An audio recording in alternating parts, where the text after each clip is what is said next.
Hey everybody, it's Josh with Walnut Ridge. Today I want to show you an example I caught yesterday when I seen out in the lot.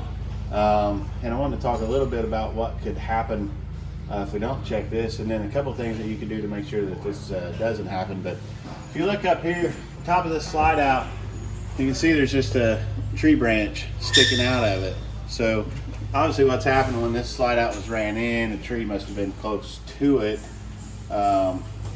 Got smashed against it, and then when we pulled away with the trailer and the customer pulled away, probably just broke those branches off. But what we don't know from down here looking at that is how much is up there, if any damage has been done to the seals on top of that, and we don't know how long that's been like that as well. So the problem is, if that's been like that for a while and it's pushed any of the seals in or damaged any of them, all the rain, especially what we've had lately in our area, that's a very big potential for a pretty bad leak to get into the slide out.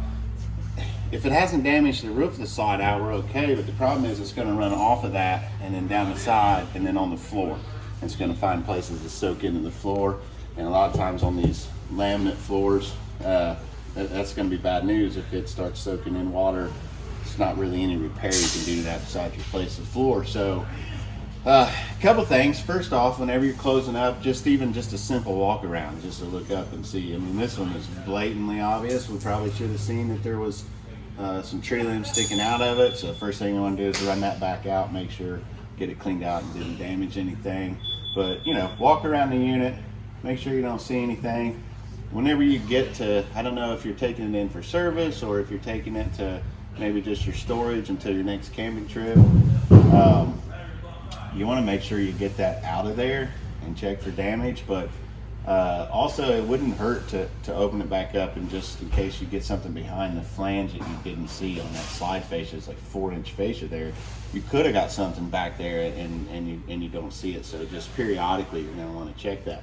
Or another really good way to get around having to do most of that work is to put slide toppers on it, which we run pretty good specials on slide toppers here.